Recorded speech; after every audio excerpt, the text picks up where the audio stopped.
Selamat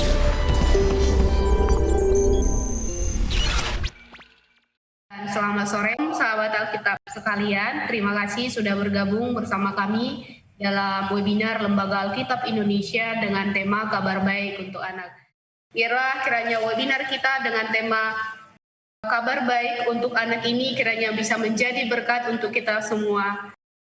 Baik sahabat Alkitab, kita akan meminta permohonan dan juga perkenanan Tuhan di dalam webinar ini. Mari kita bersatu di dalam doa. Kepada Allah yang maha baik, yang maha mulia, kami memuji dan memuliakan Engkau.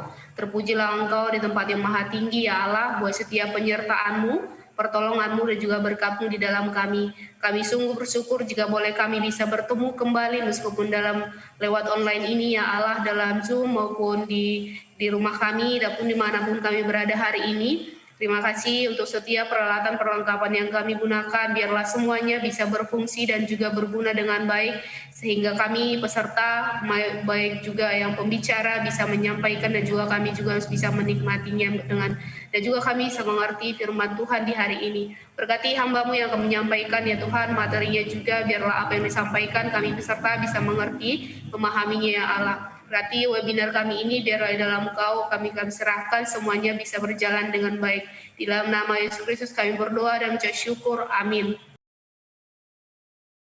Baik, sahabat Alkitab, kita akan langsung saja memperkenalkan yang menjadi narasumber kita. Yang pertama adalah Pendeta Anwar Chen. Saya akan memperkenalkan melalui biodata singkat dari beliau. Tanggal lahirnya itu, beliau lahir di Belawan pada 1 Desember 1967 atau baru saja berulang tahun. Kemudian telah menikah dengan Ibu Marta R. Simamora dengan 3 putra. Kemudian latar studinya, studi teologi di Pematang Siantar STT HKBP tahun 1991. Kemudian studi lanjut di Union Theological Seminary di Virginia, USA, itu pada tahun 1995. Kemudian University of Cambridge dari UK itu studi perjanjian lama, itu Septuaginta PhD. Kemudian di Australian National University di tahun 2007. Nah, untuk saat ini tugas dan pelayanan beliau itu sebagai penerjemah Lembaga Alkitab Indonesia, kemudian menjadi konsultan dan juga penanggung jawab Alkitab edisi studi, revisi Alkitab terjemahan baru, revisi Deuterokanonika bersama Lembaga Biblika Indonesia, kemudian revisi Bibel Toba dan revisi Alkitab Nias. Kemudian juga sebagai Ketua Komisi Teologi GKPI, yaitu anggota Komisi Teologi dan Liturgi di PGI. Nah, untuk publikasi yang pernah disampaikan adalah di sini aku berdiri, percikan pemikiran dan refleksi 500 tahun reformasi, itu Jakarta 2017. Kemudian tulisan-tulisan yang diterbitkan antara lain di Koran Kompas, Indonesian Journal of Theology, kemudian Forum Biblika, Wacana Biblika atau LBI, Jurnal Penuntun, dan juga Vetus Testament. Demikian untuk pengenalan kita dengan pembicara kita. Selamat sore Pak Anwar. Ya, baik Bapak Ibu, mungkin ada yang bertanya-tanya ya, kabar baik untuk anak ini seperti apa gitu? Kenapa kabar baik untuk anak dibuat ya gitu ya? Nah, yang menjadi latar belakang pengadaan webinar Lembaga Alkitab Indonesia dengan tema Kabar Baik untuk Anak adalah dilatar belakangi oleh masa anak-anak adalah masa yang sangat berharga, karena pada saat masa tersebut segala informasi yang diserap akan tersimpan lebih lama dalam ingatan anak. Kemudian oleh karena itu tidak salah bila mengatakan bahwa masa kanak-kanak adalah masa di mana fondasi kehidupan mulai dibangun. Fondasi itulah yang kelak akan menentukan kepribadian seorang anak. Karena begitu pentingnya masa tersebut sebagai orang tua atau para pembina anak, firman Tuhan sebaiknya telah diperkenalkan kepada anak-anak sejak usia dini, baik secara lisan maupun melalui bacaan-bacaan rohani, kemudian termasuk Alkitab. Harapannya pengajaran firman Tuhan tersebut akan menjadi fondasi kehidupan anak pada masa pertumbuhannya kelak. Kemudian memperkenalkan firman Tuhan melalui Alkitab kepada anak-anak tidaklah terlalu berjalan dengan mudah. Keterbatasan usia kadang membuat anak kesulitan memahami istilah-istilah yang ada di dalam Alkitab. Belum lagi memahami konteks sebuah kejadian, misalnya peristiwa peperangan yang seolah menjadi konten berisi kekerasan, atau memahami konteks hubungan suami istri yang bisa menimbulkan pertanyaan, kebingungan, atau bahkan salah pengertian. Dalam kondisi seperti ini, harapan untuk menyajikan bacaan firman Tuhan dengan bahasa yang mudah dimengerti sesuai dengan usia anak-anak tentu menjadi kerinduan setiap orang tua dan para pembina anak. Namun pertanyaannya, adakah terbitan seperti itu? Menjawab kebutuhan tersebut, Lembaga Alkitab Indonesia menerbitkan sebuah produk bernama Kabar Baik untuk anak. Bagaimana Lembaga Alkitab Indonesia menyiapkan produk ini? Apa kelebihannya? Ditujukan untuk anak usia berapa? Dan pertanyaan lainnya akan dijawab oleh narasumber dan pakar di bidangnya melalui kegiatan webinar Kabar Baik untuk anak. Inilah yang menjadi latar belakang Kabar Baik untuk anak, Bapak, Ibu, dan sahabat sekalian. Kita akan langsung mendengarkan pemaparan dari pembicara kita yang pertama, tapi kita menyaksikan satu video dulu. Silakan untuk rekan menyampaikan dan juga menampilkan video kita, video Alkitabku. Alkitabku, kabar baik untuk anak. Alkitab interaktif yang akan membantu kamu belajar firman Tuhan dengan cara yang seru. Temukan puluhan tokoh-tokoh Alkitab yang akan bercerita kepadamu. Cari sisipan tokoh dan pindai dengan aplikasi Alkitabku. Dan, wow, tokoh Alkitab akan bercerita kepadamu. Oh iya, namaku Nuh. Aku punya 3 orang anak yang sudah menikah, yaitu Sem, Ham, dan Yafet. Shalom. Kalian sudah kenal saya belum? Nama saya Abraham. Dulu saya bernama Abram. Kamu pun juga bisa bermain kuis mengenai tokoh Alkitab tersebut. Supaya kamu tahu apakah kamu sudah mengerti tentang cerita mereka. Berani diuji? Selain itu, kamu pun bisa berfoto bersama mereka yang bisa kamu bagikan dengan teman-temanmu di media sosial. Wow, seru ya! Ayo belajar Alkitab dengan Alkitabku. Dapatkan Alkitabku di toko terdekat dan download aplikasinya secara gratis. Alkitabku, kabar baik untuk anak.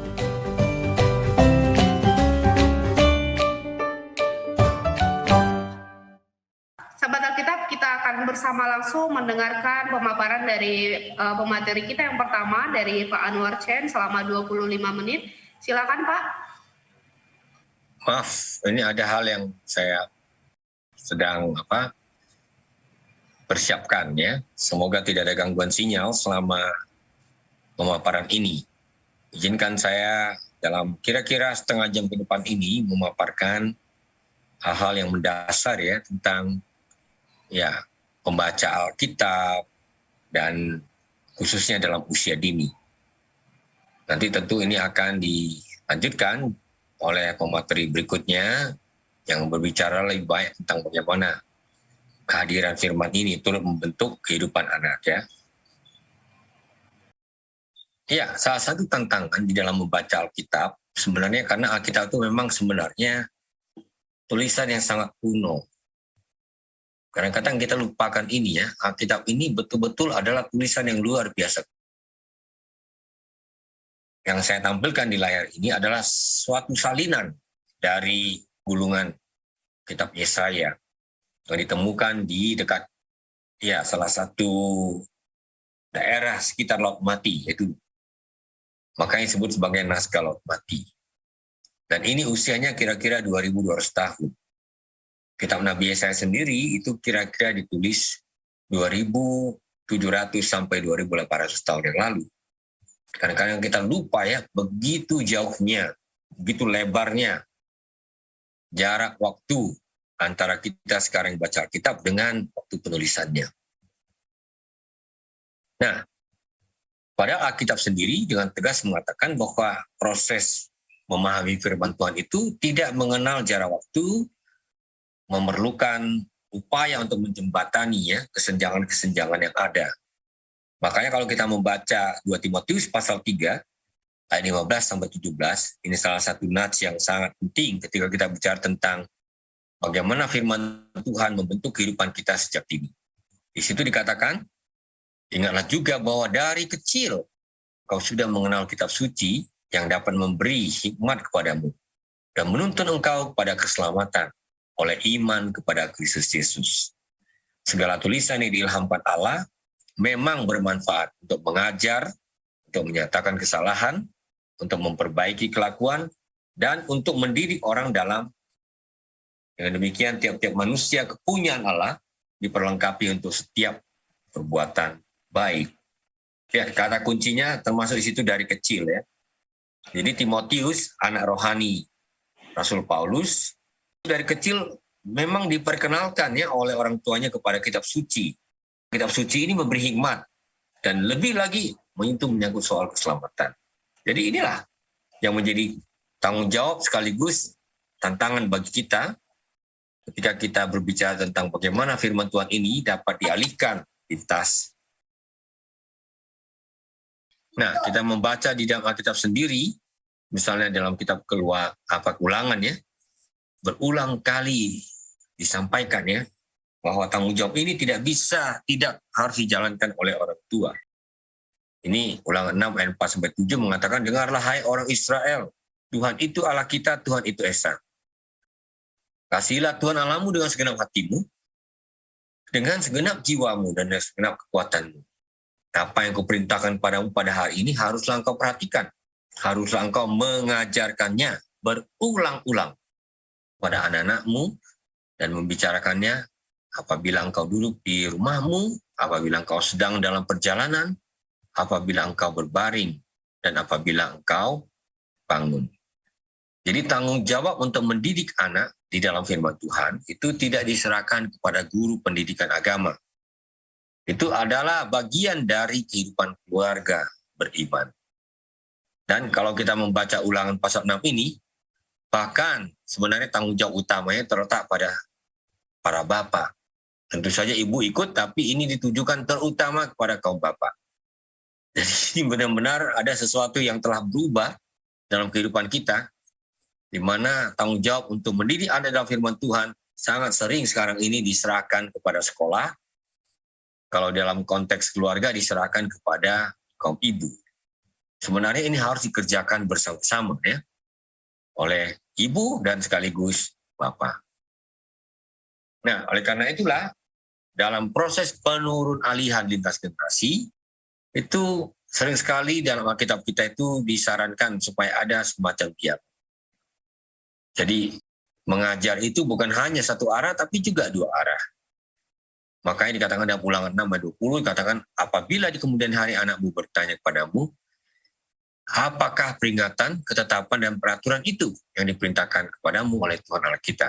Maka haruslah engkau menjawab anakmu itu, kita dahulu adalah budak Fir'aun di Mesir, tapi Tuhan membawa kita keluar dari Mesir dengan tangan yang kuat.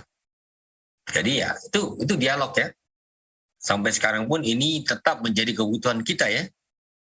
Bagaimana kita berinteraksi dengan generasi berikut, dengan anak-anak, supaya sejak dini mereka mempunyai pegangan firman Tuhan yang menuntun hidup mereka, yang menolong mereka untuk menjalani hidup ini dengan segala jebakan-jebakannya, tantangan-tantangannya, dan pilihan-pilihannya juga.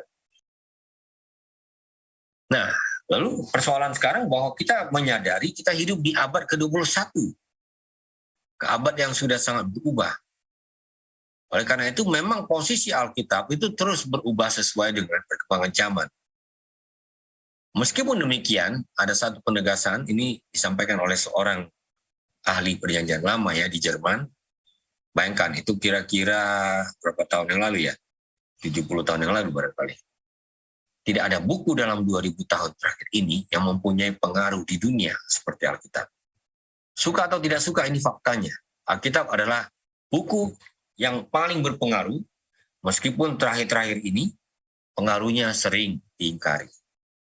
Tapi kita juga menyadari tidak ada buku yang lebih banyak dikritik, dipersoalkan kebenarannya daripada Alkitab. Meskipun demikian, dia tetap bertahan. Jadi ini yang kita mau upayakan ya. Kita tidak menutup mata pada perubahan yang terjadi. Anak-anak sekarang ini mempunyai begitu banyak informasi ya, luapan banjir informasi. Berbagai opini yang turut membentuk pemikiran dan hidup mereka. Tapi bagaimana menghadirkan firman ini supaya tetap punya dampak? Nah, ini adalah tantangan kita bersama-sama. Contoh saja ini, ya kita lihat di sini ya. Ada bermacam-macam buku, ada Pinocchio, lumayan besar juga itu pembacanya, jumlah pembacanya. Ya, itu buku yang paling banyak diterjemahkan. Dan Holy Bible itu tetap yang paling banyak diterjemahkan. Ya, ada kitab-kitab suci, ya kita lihat di situ. Tetapi tetap aja buku yang paling banyak disebarkan adalah Alkitab. Nah, oleh karena itu kita sadari ketika kita memperkenalkan Alkitab ini, kita berhadapan dengan penggerusan nilai.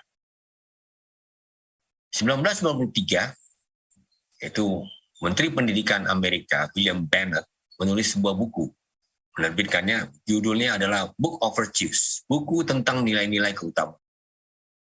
Di situ dia memilih dari berbagai kitab suci ya, ajaran-ajaran dari berbagai tradisi agama. Dan di situ Alkitab masih mendapat tempat yang amat terhormat. Karena ini merupakan bagian yang penting ya, kalau kita mau mendidik generasi, saya bicara bukan hanya individu, tapi generasi untuk punya orientasi nilai, itu tidak bisa kita harus memberi suatu landasan. Dan landasan itu tetap harus mengacu kepada apa yang kita yakini sebagai ya orientasi nilai kita yang paling dalam. Kalau kita umat Kristiani tentu Alkitab itulah landasan yang paling kokoh yang turut membentuk pemikiran, ya cita-cita, harapan-harapan, orientasi kita ke masa depan. Nah, ini kita sadari karena hidup di dunia ini seperti kata Mahatma Gandhi ya adalah hidup yang semakin tergerus nilai-nilainya. Orang sekarang ini, menurut Gandhi, itu mau berbisnis tapi nggak peduli moralitas. Mau kaya, kalau boleh nggak usah kerja. Hidup senang-senang, nggak usah memperhatikan nurani. Pintar-pintar tapi nggak ada karakter. Ya kan, jago ilmu pengetahuan sains, tapi kurang peduli pada kemanusiaan. Suka politik, berpolitik tapi nggak ada prinsip. Bahkan beragama pun tidak mau pengorbanan. Jadi ini tantangan kita.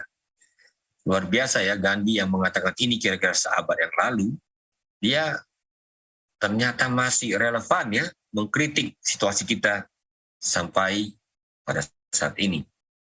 Makanya, Amsal pasal 14 ayat 12 mengatakan, ada jalan yang disangka orang lurus tetapi ujungnya menuju maut. Ini dia, ini tantangan yang sangat besar ya bagi keluarga-keluarga. Kenapa? Karena ada jalan yang disangka lurus tapi ujungnya maut. Kebanyakan orang muda tidak sadar ujungnya maut. Dikirain semua lurus-lurus saja, mulus-mulus saja. Nah, persoalan kebenaran juga persoalan yang sangat krusial sekarang ini. Karena Amsal 14 ayat 34 mengatakan, kebenaran meninggikan derajat bangsa, tetapi dosa adalah noda bangsa. Bagaimana tengah-tengah hidup yang memang berubah ini, dengan nilai-nilai yang sangat berubah ini, tetap kita mengajarkan generasi muda ini, anak-anak kita, ya, untuk berpegang kepada kebenaran firman Tuhan. Ini adalah sebuah perjuangan yang tidak bisa dikerjakan hanya dalam skop yang terbatas. Ini harus menjadi sebuah upaya bersama kita. Nah, kalau kita membaca kitab Amsal, bila kita sadari begitu banyak medan-medan kehidupan ini yang menghadirkan jebakan-jebakan bagi kita. Kitab Amsal berbicara misalnya, ya katakanlah yang paling tinggi itu tentang karakter. Luar biasa ya, karakter itu adalah persoalan paling utama. Lalu yang biasanya di bawah karakter itu apa? Soal uang. Ya, Ini juga menjadi godaan bagi banyak generasi muda sekarang ini. Karena mereka sudah saksikan ya, YouTuber-YouTuber yang ngomongnya nggak jelas apa gitu. Kadang-kadang saya juga ikut ya, karena anak-anak menunjukkan, ini ada YouTube menarik katanya. Saya sampai tidak mengerti apa sebenarnya substansi yang dibicarakan. Itu hanya sekedar populer, dan tahu-tahu penontonnya jutaan gitu. Sampai saya bingung. Ini bisa ditonton jutaan manusia gitu. Sampai saya tidak percaya sama sekali. Tapi itu fakta, kita nggak bisa sangkal. Kita harus terima itu sebagai fakta. Jadi bukan soal kualitas sekarang ini.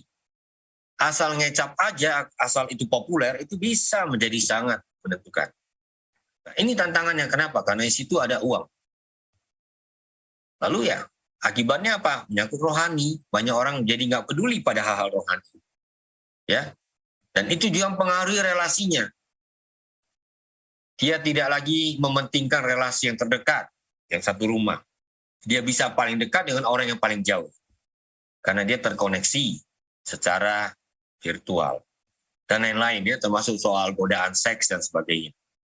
Termasuk urusan berbicara ini ya. Sekarang berbicara persoalannya tidak hanya dari mulut. Berbicara itu juga sudah lewat jari. Dan kadang-kadang jari ini menjebak ya.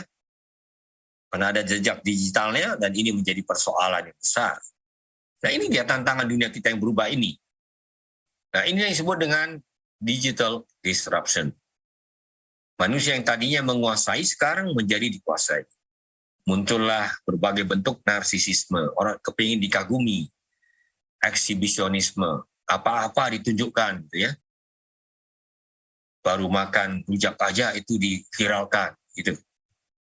Lalu ya crowdsourcing dari segala jenis ya, dia cari ilmu pengetahuan dari berbagai sumber, tidak tahu bahwa sumber-sumber itu tidak sama kualitasnya. Lalu terjadi proses dehumanisasi, depersonalisasi. Dia merasa punya banyak teman, punya teman sampai 2.000 orang, tapi tak ada satupun yang dia kenal dekat. Ini kan ironi ya, bahkan tragedi sebenarnya. Lebih bagus kita punya teman 20 orang daripada 2.000 yang tidak kita kenal. Yang kita kenal hanya secara dangkal sekali. Nah, jadi kalau kita bicara tentang orientasi iman, ini suatu jebakan yang paling besar. Ini saya sering gunakan sebagai ilustrasi ya, bahwa posisi Tuhan, firman Tuhan sedang digeser oleh posisi yang kita lihat di sebelahnya lagi. Ya, begitulah divisualisasikan tantangan pada masa kini. Nah, tapi kita jangan juga putus asa, karena masih ada peluang. Karena Tuhan telah menciptakan kita manusia ini sebagai mitranya. Karena dia ingin membangun komunitas ya, bersama dengan ya manusia. Dan kalau kita percaya, meskipun banyak sekali masalah telah terjadi bermacam-macam yang membuat hubungan kita dengan Tuhan terganggu, cita-cita yang tertinggi tetap adalah supaya muncul komunitas baru, keluarga di dalam Tuhan. Nah, oleh karena itulah kita ingin supaya keterkoneksian kita, konektivitas yang betul-betul sekarang ini kelihatan berbasis individualitas ya. Orang kalau mau punya koneksi ya suka dia menentukan sendiri. Aku suka dengan yang ini, tidak suka dengan yang ini. Ya. Meskipun itu kelihatannya amat pribadi, itu sangat perlu diterangi oleh firman Allah. Sehingga dirinya pada waktu online itu tidak terlalu jauh beda dengan waktu dia offline. Kadang-kadang orang kalau online tuh, wah wajahnya berseri-seri, kelihatan penuh cinta kasih, sapaannya, ramanya, keterlaluan. Tapi begitu offline, galaknya luar biasa. Beringasnya juga tidak tanggung-tanggung. Nah ini kita mau supaya keterbelahan ini itu dijembatani oleh firman Tuhan. Peluangnya ini tentunya adalah bagaimana supaya kecanduan informasi juga menjadi kesempatan bagi kita untuk menghadirkan firman Tuhan secara nyata. Nah, ada semacam kesadaran yang bertumbuh dalam kondisi yang sedang terjadi pada saat ini. Ya, karena nilai-nilai hidup ini telah bergeser begitu cepat. Kita semua merasa bahwa kadang-kadang kita tidak bisa lagi kendalikan, kelimpungan gitu. Rupanya diperlukan kecerdasan. Tidak perlu lagi hanya IQ yang tinggi sekarang ini. tapi kecerdasan emosi, bagaimana orang berrelasi dengan orang lain. Tapi satu lagi yang diakui adalah kecerdasan spiritual, SQ, spiritual quotient. Bagaimana orang berrelasi dengan Tuhan. Dan relasi dengan Tuhan itu turut menentukan perilakunya, cara berpikirnya, orientasi hidupnya. Nah, mari kita lihat ke belakang lagi. Tentu perkembangan-perkembangan yang terjadi ini tidak bisa kita tampik karena itulah kenyataan hidup. Tapi kalau kita boleh belajar dari masa lalu, dari tradisi, dari warisan generasi-generasi umat beriman, rupanya tetap kata kuncinya adalah pendidikan. Misalnya, Yesus ketika membaca, dia bisa berada di bait Allah, diskusi dengan para ulama, ya, para ahli Alkitab. Itu dalam usia 12 tahun, itu kan dia kagumi, ya, wah ini anaknya cerdas sekali. Gitu. Tapi kita jangan lupa, itu tidak terjadi mentang-mentang Yesus itu anak Allah, dia serba tahu, gak usah belajar lagi. Enggak, dia belajar. Sebagai anak Yahudi, dia belajar sama seperti anak-anak Yahudi yang lain. Dan anak Yahudi itu mulai dari 6 sampai 7 tahun, itu diajar membaca kitab Taurat. Di tempat yang disebut dengan Bet HaSefer, rumah kitab. Nanti kira-kira 3 tahun kemudian, dia naik tingkat, diajar lagi di Bet Hamidrash. Kenapa? Karena apa yang dia baca belum dia mengerti. Ketika dia menuju umur remaja, dia mulai diajar untuk memahami maknanya. Lalu bagaimana itu diberlakukan dalam kehidupan sehari-hari. Lalu pada usia lebih lanjut, 2-3 tahun kemudian, mereka menjadi anak-anak yang taat Taurat. Yang bukan hanya tahu, tapi juga diharapkan bisa menjalankan Taurat itu dalam kehidupan mereka. Mereka menjadi bar mitzvah. Itu anak-anak perintah, anak-anak firman. Nah, jadi kalau kita bicara soal pendidikan Alkitab sebagai firman, memang itu tidak bisa tidak, itu merupakan upaya bersama, ya, keluarga dan jemaat. Saya mengutip pandangan dari Ibu Ruth Kadarmanto, ya, seorang pendidik, ya, yang sangat memperhatikan perkembangan pendidikan anak di gereja. Ketika seorang anak berkembang, ia diperhadapkan dengan berbagai pengalaman yang ia lihat dan alami secara langsung bersama orang tua dan anggota keluarga lainnya. Pengalaman itu akan direkam dan mempengaruhi perkembangan anak selanjutnya. Jadi ada peluang bagi kita. Nah, gereja sebagai keluarga bagi anak bukan hanya tempat ibadah, tapi juga persekutuan yang menerimanya sebagai anggota. Memberi kesempatan terlibat dalam berbagai kegiatan. Anak belajar melalui perjumpaan dengan setiap anggota jemaat dan mengembangkan pengenalan bahwa keluarganya bersama banyak orang percaya itu adalah sahabat Yesus Kristus. Ya, jadi ada yang dipelajari secara kognitif, tapi ada juga yang dialami secara komunal. Itu yang sangat penting, dua aspek ini yang tidak bisa dipisahkan satu sama lain. Dan orang tua itu tetap aja figur yang paling penting. Ya, tentu guru sekolah minggu penting. Ya, pendeta, pelayan gereja semua juga punya peran, tapi sebenarnya peran terpentingnya adalah orang tua. Orang tua adalah orang yang sangat berpengaruh. Kesalahan terburuk yang mereka lakukan adalah terlalu merendahkan pengaruh mereka. Ini komentar seorang pendeta. Nah, jadi sebagai orang tua tentu kita ingin membekali anak sejak dini dengan firman Tuhan. Ya. Dan Alkitab ini adalah kitab yang berisi berbagai kesaksian yang penuh dengan dinamika tentang kehidupan yang sebenarnya. Kita bicara tentang orang suka berdusta, Alkitab juga sudah ceritakan itu. Kita bicara tentang orang yang kesulitan dalam hidup ini tapi tetap percaya pada Tuhan, Alkitab juga tunjukkan itu. Semua segi kehidupan bisa kita temukan di dalam kitab. Nah, Ibu Ruth tadi yang saya kutip, dia mengatakan Alkitab itu bagaikan sebuah taman bermain. Kemana anak-anak dapat diantar agar dapat menjelajahinya dengan gembira untuk belajar berbagai hal. Nah, bahan terpenting dalam pendidikan iman dan karakter, ya mari kita akui, Alkitab sendiri. Makanya inilah yang kita perlu pegang, jadikan sebagai pedoman, ya. Baik itu guru sekolah minggu, orang tua, pokoknya semua kita yang peduli pada pembentukan karakter anak, pembentukan imannya sejak dini. Nah, itulah sebabnya Lembaga Alkitab menerbitkan kabar baik untuk anak-anak. Banyak orang bertanya kepada saya, terjemahan mana terjemahan terbaik di dunia? Pernah saya tanya begitu. Saya katakan tergantung. Tidak ada terjemahan yang secara absolut baik atau terbaik. Semua tergantung tujuannya. Terjemahan yang terbaik untuk orang dewasa itu bisa jadi terjemahan terburuk untuk anak-anak. Jadi kita tetap harus memperhatikan sasaran kita supaya terjemahan pun disesuaikan dengan sasaran itu.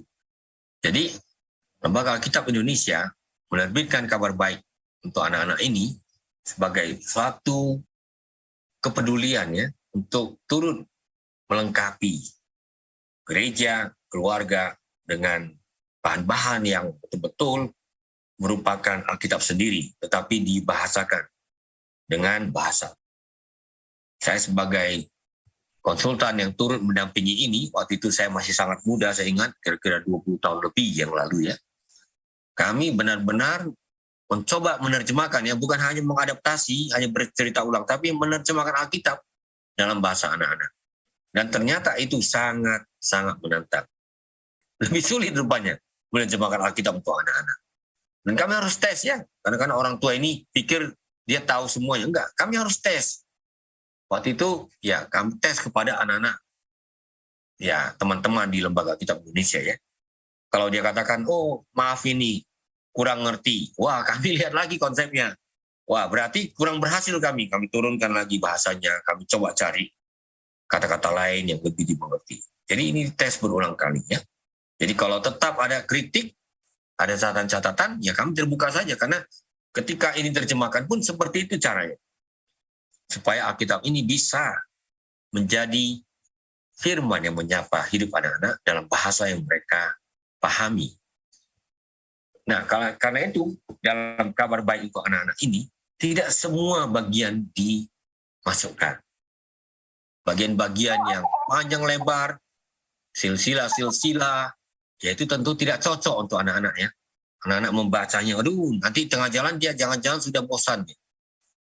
Jadi bagian-bagian itu, istilah kami di Lembaga Alkitab itu ditunda dulu. Bukan disingkirkan, enggak, ditunda dulu. Karena anak-anak tentu akan bertumbuh, dia akan semakin matang. Nanti bahan-bahan yang kelihatan membosankan ini tentu dia baca juga. Harapan kami adalah semua anak, semua kita akan membaca Alkitab sampai habis. Dari Kejadian sampai kitab Wahyu. Jadi misalnya Mazmur itu nggak semua dicantumkan. Mazmur-mazmur yang terkenal. Mazmur 1 jelas, Mazmur 23 apalagi ini tentang Tuhan adalah gembala yang baik. Mazmur 150 juga itu sangat penting karena itu mengatakan biarlah semua yang bernafas memuji Tuhan. Dan kitab Wahyu juga kita nggak cantumkan ya semua. Iya, malapetaka yang mengerikan itu ya. Kita terutama masukkan misalnya surat kepada 7 jemaat. Bagaimana Tuhan menyapa jemaat-jemaat dalam kondisinya yang berbeda-beda. Sebagian untuk memuji dan sebagian lagi untuk mengkritik, mengingatkan mereka ada sesuatu yang harus dikerjakan. Nah, begitu juga ya, kita juga menekankan soal ketepatan dan kejelasan. Ya, walaupun ini tidak mudah, kita usahakan supaya ada semacam pemahaman yang lebih jelas. Oleh karena itu bahasa diturunkan dan di mana perlu kita buat keterangan tentang apa yang disebutkan di dalam teks. Oleh karena itulah makanya kalimat panjangnya Roma pasal 1 ayat 1 sampai 7 sebenarnya dalam bahasa Yunani ini satu kalimat. Bayangkan panjangnya kalimat Yunani itu. Tapi itu kita olah menjadi beberapa kalimat supaya ini tidak berat bagi anak-anak. Kita juga memperhatikan adanya kesinambungan ya, kontinuitas. Karena bagaimanapun juga Alkitab Kristiani itu menyingkapkan rencana keselamatannya dan paling sering itu dalam bentuk nubuatan dan penggenapan. Tidak semua nubuat dicantumkan, tapi nubuat-nubuat yang paling umum itu dimasukkan ya di dalam kabar baik untuk anak ini. Misalnya ya, kita sekarang sedang menuju Natal. Ya tentu Yesaya pasal 11 ayat 1 sampai 9 itu penting. Ya, nubuat-nubuat tentang kedatangan Kristus nanti. Mika pasal 5 ayat 1 ya, hai engkau Bethlehem ya, engkau bukan yang paling kecil di antara semua yang ada, kan gitu. Itu juga penting. Jadi ada seleksi nubuat-nubuat yang dicantumkan, dan itu mengajak anak untuk melihat bahwa apa yang dinubuatkan sebelum Kristus lahir, itu nanti akan dipenuhi atau digenapi oleh Yesus. Ya, ketika dia hadir, datang di tengah-tengah kehidupan kita. Lalu kita juga memperhatikan soal kecocokan dan kepantasan. Bahan-bahan yang terlalu banyak daftar, itu kita kurangi. Misalnya daftar silsilah. Daftar silsilah itu bagi orang Yahudi sangat penting. Tapi seorang anak, ketika dia baca begitu banyak nama yang tidak dia kenal, itu bisa membuat dia merasa, wah ini buku yang membosankan, saya tidak mau baca. Jadi itu tidak kita hilangkan, tapi kita tunda dulu supaya nanti itu akan muncul lagi dalam Alkitab versi yang selengkap-lengkapnya. Ya, begitu juga kalau kita membaca daftar binatang yang tidak boleh dimakan. Wah, itu panjang lebar ya. Termasuk juga di dalam kitab Imamat ya, begitu banyak peraturan-peraturan di situ. Jadi kita tidak mau membuat anak-anak itu jemu dengan bermacam-macam rincian tersebut. Korban-korban yang begitu banyak. Kita orang dewasa aja membaca itu, kalau kita tidak punya konsentrasi dan tekad, kita bisa saja mengatakan, wah ini bahan yang tidak begitu menarik bagi saya. Ya, jadi kita perhatikan soal kecocokan dan kepantasan. Lalu kita juga sadar ya, Alkitab kita ini kan memang tidak memilih untuk anak. Sehingga kalau dia berbicara tentang masalah seksual, dia bicara cukup eksplisit gitu. Jadi ini hal-hal yang kita coba tidak hilangkan, tapi kita pilih supaya tidak terlalu mengganggu. Ya, anak-anak ini kan ditujukan untuk anak usia 9-12 tahun ya. Jadi tidak perlu semuanya harus dibeberkan pada usia dini tersebut ya. Kami tidak hilangkan sama sekali, tapi cantumkan lalu diberi penjelasan. Misalnya Kidung Agung tetap ada di situ, tapi dimuat hanya beberapa ayat. Dengan catatan di atas, oh ini kitab yang mengatakan ini soal cinta kasih, dan ini menggambarkan cinta kasih Tuhan dengan umatnya. Seperti itu. Lalu kita sadar juga Alkitab kita ketika berbicara tentang peperangan, tentang pembunuhan, itu eksplisit gitu. Teks-teks yang penuh dengan kekerasan. Ini juga tidak semua dicantumkan di dalam kabar baik untuk anak. Kami tidak menghilangkan seluruhnya, tapi misalnya yang paling vulgar gitu ya, misalnya tentang kisah pemerkosaan Dina, ya itu tidak kita cantumkan lah ya. Termasuk juga kisah yang amat mengerikan dalam Hakim-Hakim pasal 19. Ketika seorang gundik ya, yang merupakan gundik seorang Lewi itu dipenggal-penggal, mainkan ini mutilasi. Hal-hal seperti ini tentu tidak perlu disajikan kepada anak dalam usia yang masih sangat dini itu. Kita seleksi, kita tetap tampilkan hidup ini tidak mudah, ada unsur-unsur kekerasan, tapi kita tidak hadirkan secara penuh unsur-unsur kekerasan itu. Ya, jadi kita kembali pada apa yang dikatakan di awal tadi. Alkitab ini adalah buku yang istimewa karena dia diilhami, ya, dihembusi oleh nafas ilahi. Dengan tujuan apa yang diilhami itu benar-benar dapat mengilhami hidup kita. Kita jadi tahu kemana kita mau pergi, apa yang kita harus sikapi sehari-hari berpedoman pada firman Tuhan. Dan dia adalah penuntun kepada keselamatan dalam Kristus Yesus.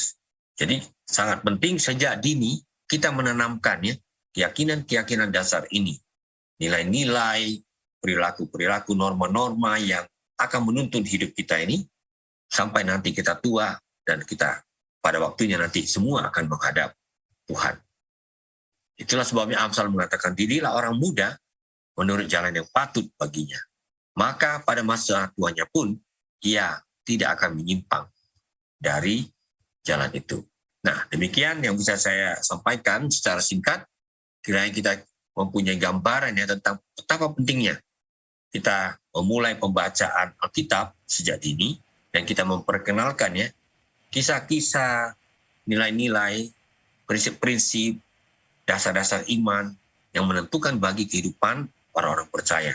Dan ketika kita menanamkan sejak dini, meskipun tantangannya sangat besar, kita berdoa dan berharap ini bisa memberi landasan yang kokoh untuk generasi berikutnya menghadapi begitu banyak pilihan-pilihan ya di tengah-tengah dunia kita ini yang bertubi-tubi dilanda oleh banjir informasi. Demikian yang bisa saya sampaikan, semoga ini bermanfaat bagi kita semua. Demikian saya serahkan kepada host. Terima kasih Pak. Bapak, Ibu, dan sahabat Alkitab sekalian, kita akan berkenalan dan juga sekaligus akan mendengarkan dari pemateri kita yang kedua. Namun sebelumnya kita menyaksikan satu video lagi, dan ini adalah video tentang buku Kabar Baik untuk Anak yang memang saat ini sudah diperkenalkan dan juga kita sudah buat webinarnya. Silakan untuk teman-teman. Halo adik-adik, di sini bersama Kakak Pasca. Lembaga Alkitab Indonesia atau LAI menerbitkan Alkitab khusus untuk kalian loh. Namanya Kabar Baik untuk Anak atau KBUA. KBUA atau Kabar Baik untuk Anak merupakan terjemahan Alkitab yang diperuntukkan bagi anak-anak yang berumur antara 9 sampai 12 tahun atau anak-anak dengan tingkat pendidikan kelas 4 sampai 6 sekolah dasar. Arti teks Alkitab diungkapkan dalam bahasa yang wajar dan mudah dipahami. Teks Alkitab tidak seluruhnya diterjemahkan, melainkan telah dipilih teks-teks yang dirasakan cocok bagi anak-anak sebagai perkenalan pertama mereka dengan isi Alkitab.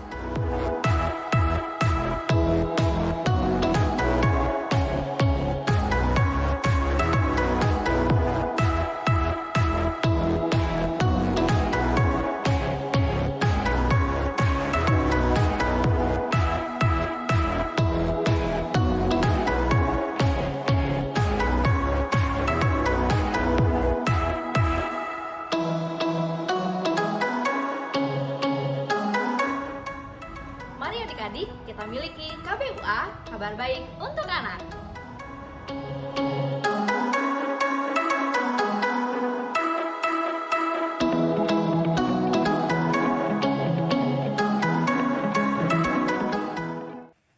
Baik, kita akan berkenalan dan juga akan mendengarkan pemaparan dari pemateri kita yang kedua. Beliau adalah Ibu Haryati PH. Dengan nama lengkap Haryati dengan status sudah menikah dengan 4 orang anak. Pendidikan yang pertama teologi itu di Duta Wacana Yogyakarta dan Congregational Theological Seminary itu di Georgia, Atlanta, US, dan juga Spiritual Formation itu di World Vision Global.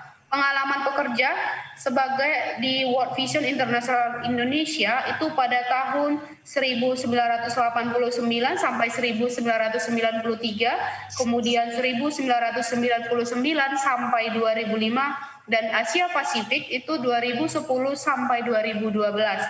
Pengalaman pelayanan atau volunteernya itu sebagai jaringan peduli anak bangsa itu dari 2009 sampai sekarang, kemudian anak bersinar Bangsa Gemilang itu dari 2009 sampai sekarang.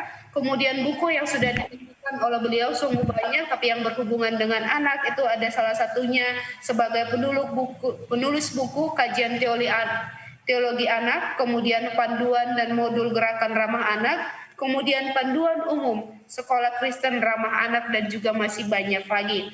Profesi saat ini adalah sebagai Ketua Pengurus Jaringan Peduli Anak Bangsa Nasional itu dari September 2019 sampai sekarang. Demikian untuk perkenalan kita dengan Ibu Haryati PH. Selamat sore dan shalom Ibu Haryati. Selamat sore.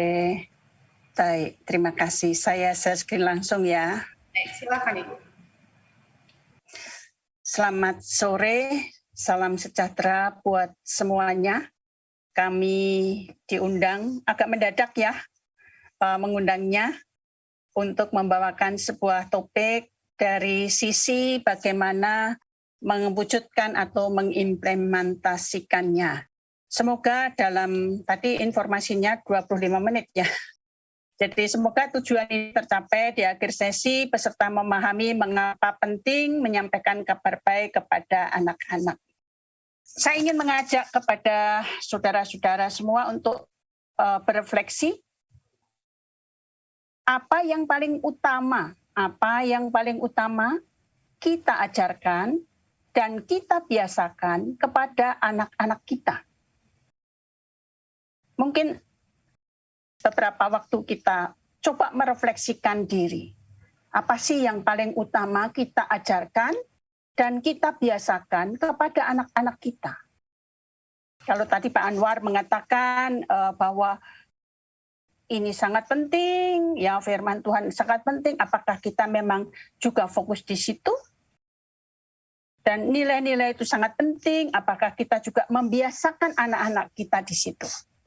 Ya, apakah kita fokus memang seperti tadi kalau dikatakan Pak Wal, bahwa ini penting loh, maka kita akan fokus mengajarkan.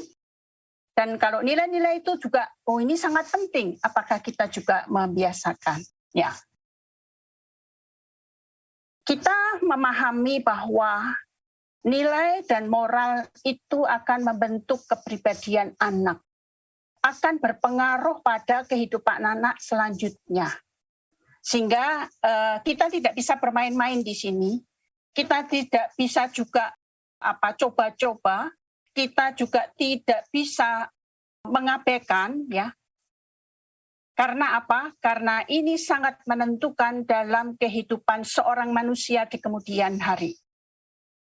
Nah, ini juga diafirmasi oleh sebuah teori, dikatakan oleh Paul Meyer bahwa 85% pola kebiasaan dan sikap dikembangkan secara kuat dan berakar sebelum usia 6 tahun. Dan kebanyakan orang memilih dan melanjutkan apa yang sudah didapat daripada dia meninggalkannya. Itu kata Paul Meyer. Sehingga kita bisa dipahami kalau orang tua gagal dalam meletakkan dasar nilai dan moral itu, bisa kita bayangkan bahwa anak ini akan berkembang nanti menjadi seorang manusia yang jadi troublemaker. Karena dia bermasalah dengan dirinya sendiri.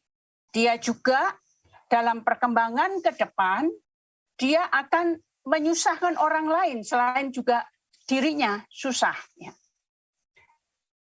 Ini masih dalam konteks, ini sangat menarik dan sangat juga mengkhawatirkan ya, saya bilang.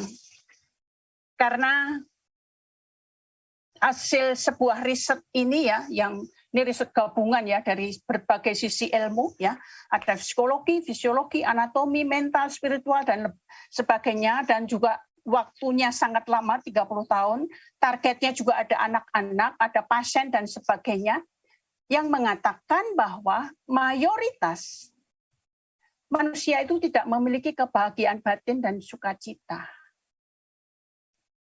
Halo Tes, apa suara saya terdengar? Kedengaran Ibu. Oke, tadi sempat hang ya. Tidak memiliki kebahagiaan batin dan sukacita. Nah, ini mengapa bisa terjadi? Ya, karena menurut dia masih mengatakan bahwa sebenarnya ada 3 kebutuhan dasar manusia untuk memiliki hidup bahagia. Yang pertama adalah mengasihi Tuhan, mengasihi sesama, dan menghargai diri sendiri. Ini ada hubungannya dengan yang firman Tuhan tadi ya, karena dalam kehidupan kita tahu bahwa kita diberi sebuah sistem oleh Tuhan dalam pengasuhan anak itu, yang Pak Anwar tadi sudah sebutkan, Ulangan 6 ayat 4-9, itu adalah bahwa ada sebuah target kita dididik, dikenalkan oleh Tuhan untuk mengasihi Allah. Dan Allah memandatkan pengasuhan anak itu kepada keluarga. Dan ini tidak bisa digantikan oleh siapapun. Saya suka sekali tadi Pak Anwar mengatakan, ini tanggung jawab bapak-bapak. Yang sebenarnya menjadi tanggung jawab kepala keluarga. Tapi dalam pergeserannya, bergeser dialihkan kepada ibu. Dalam perjalanannya digeser, diserahkan kepada sekolah. Dalam perkembangannya juga digeser, diserahkan pada orang-orang lain. Padahal Alkitab jelas mengatakan ini tanggung jawab keluarga. Allah membuat sebuah sistem di mana seorang anak ini memerlukan pengasuhan. Dalam dunia yang kacau balau, dalam dunia yang penuh dosa, seorang anak memerlukan pengasuhan yang benar untuk mengarahkan anak mengenal Tuhannya, mengasihi Tuhannya, dan taat kepada Tuhannya. Dan kalau Alkitab, buku baik, kabar baik untuk anak-anak ini dikembangkan untuk usia tadi 6 sampai 12 tahun ya. Ini memang tepat sekali karena sebenarnya usia anak ini adalah usia di mana fokusnya memang untuk memenangkan seorang anak come to Christ, untuk bisa mengakui Yesus sebagai Tuhan Allahnya. Secara pribadi, inilah saatnya, inilah reng waktunya. Kalau sebelum 6 tahun tadi, nilai dan moralnya harus baik, harus benar ya. Tapi dalam usia 6 sampai 12 ini adalah usia di mana seorang anak harusnya sudah dimuridkan bertobat di sini. Sudah ada yang namanya keputusan pribadi yang didampingi secara pribadi, dan anak ini mempunyai ikatan janji kepada Tuhan ada di sini. Nah, kalau ini lewat, ini akan sulit sekali. Dan kalau akan memasuki usia di mana pencarian identitas di usia remaja, kegoncangannya itu akan berat sekali. Tapi kalau di dua tahap sebelumnya ini benar, maka ketika seorang anak masuk remaja, dia akan lebih mudah untuk menjalaninya dan juga kepada keluarganya. Nah, anak membutuhkan kabar baik itu sebagai dasar hidupnya. Siapa yang bertanggung jawab? Tadi saya sudah mengatakan ini tidak tergantikan. Saya yang punya background lama bekerja di sebuah NGO, kami sering mengingatkan staf, jangan mengambil peran orang tua. Kami juga sering mengingatkan gereja-gereja ketika kami memfasilitasi banyak pelatihan-pelatihan, kami tidak sedang mengambil peran gereja. Peran gereja tetap ada untuk memperkuat keluarga-keluarga. Dan peran orang tua tidak ada yang mengambilnya. Tidak ada bisa yang mengambilnya. Lalu apa isi kabar baik bagi anak? Kalau kita ringkaskan dari Ulangan 6 ayat 4-9 itu agar mengenal penciptanya, Allah yang penuh kasih, meyakini Allah menebus dosanya dan memberi kehidupan kekal dan menjadi sumber penolongnya. Ini adalah sebuah pemuritan pribadi. Dan ketika ini didapat, makanya anak akan diafirmasi bahwa Allah menciptakan anak itu segambar dengan Allah. Secara bermartabat, secara berharga, berpotensi. Ini kabar baik. Tapi sangat menyedihkan bahwa justru di kantong-kantong kekristenan kami kemana-mana melihat sebuah data bahwa betapa tingginya kekerasan anak.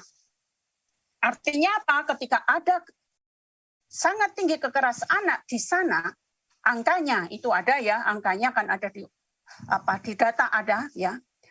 Itu artinya apa? Anak belum diperlakukan segambar dengan Allah. Ini menjadi persoalan tersendiri. Dan yang menyedihkan juga justru di mana di mayoritas penduduk Kristen di kantong-kantong kekristenan itu masuk 10 besar dari 34 provinsi tentang kekerasan terhadap anak. Ini juga menjadi sesuatu yang mengejutkan, yang kita harus berefleksi, ada apa? Dan ketika anak menerima, mengenal Allahnya dan meyakini Allahnya mengasihi dia, maka anak juga akan meyakini ya Allah menerima semua anak sebagaimana adanya, termasuk anak berkebutuhan khusus. Termasuk anak ya, ini termasuk anak yang baik pandai, tidak pandai, cantik, tidak, ganteng, tidak, dan sebagainya. Semua diterima Allah. Anak akan mengafirmasi ini. Juga anak merasa bahwa kami dibutuhkan dalam perjalanan, kami dilibatkan oleh Allah. Gitu. Allah melibatkan anak dalam karya dan misinya. ada seorang raja muda usia 8 tahun, Raja Usia dan sebagainya, dan karya misi Allah melibatkan anak-anak itu tidak dipungkiri. Tapi ini persoalannya juga bahwa dalam implementasinya anak-anak masih terpinggirkan, dianggap sebagai objek, belum dilibatkan sebagai subjek. Lalu Allah melindungi anak dalam segala bentuk kekerasan. Saya suka sekali Pak Anwar, terima kasih bahwa hal-hal yang kekerasan tinggi itu dihilangkan supaya anak tidak sedang seperti kita ajari melihat kekerasan dan juga mengajari kekerasan. Cuman tadi saya ada satu berpikir, bagaimana tentang kisah penyaliban Tuhan Yesus yang sering videonya diputar di gereja-gereja dan di situ banyak anak. Ini menjadi sebuah catatan yang perlu direfleksikan kita sebagai orang dewasa. Bahkan ketika Tuhan Yesus mengatakan dalam Matius 18 ayat 6, itu sanksinya jauh lebih berat daripada undang-undang perlindungan anak yang ada di Indonesia. Karena Tuhan Yesus mengatakan, jika seseorang menyesatkan anak lebih baik, dalam tanda kutip kalau diringkaskan, tidak usah hidup. Karena dia akan dikalungi batu kilangan dan itu besar sekali. Dan itu akan ditenggelamkan, dicari laut yang terdalam, pasti mati. Jadi sanksinya orang yang tidak peduli anak, sebenarnya Tuhan sudah warning. Tidak usah hidup. Nah, Allah menjamin lingkungan yang ramah anak. Ini sangat menarik dan ini saya harap menjadi kabar baik juga yang diberitakan dalam kabar baik untuk anak. Allah menjamin lingkungan yang ramah terhadap anak. Dalam Yesaya 8 ayat 11, Zakaria 8 ayat 5 itu bicara tentang langit dan bumi yang baru. Dan di situ Allah menjanjikan sebuah lingkungan yang ramah terhadap anak. Di mana anak bisa bermain di jalan dengan aman, di mana anak bisa bermain di sekelilingnya ada binatang buas, tapi juga rasa nyaman. Ini luar biasa. Bahwa Allah kita, Allah yang punya visi untuk anak, Allah yang melindungi anak, dan Allah yang berjanji untuk terus memberkati anak-anak. Nah, kabar baik di era digital membutuhkan banyak terobosan agar sampai kepada anak-anak di era digital ini. Jadi saya harap juga kabar baik untuk anak-anak ini juga masuk di digital dan juga begitu mudah anak-anak untuk mencapainya. Nah, iman anak tumbuh dari mendengar, melihat, mengamati, meniru, dan melakukannya. Dan ketika mendengar itu, sewaktu masih bayi pun, sewaktu masih beberapa bulan pun, ini menjadi penting. Karena anak terbiasa akan menjadi kebiasaannya. Dan melihat sebuah model, oh ini memang benar. Oh iya, Allah itu memang kasih. Oh iya, Allah itu pelindung kami dan sebagainya. Semua diamati, ditiru, dan dilakukannya. Nah, tantangannya adalah modeling. Bagaimana anak bisa merasakan Bapak penuh kasih kalau bapaknya tidak pernah menyatakan kasih.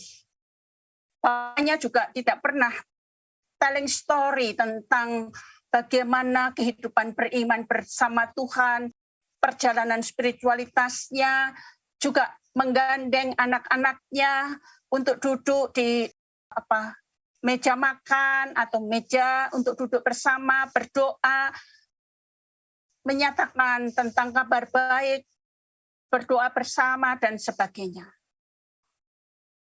Kadang orang tua merasa, oh itu nanti, telat ibu dan bapak.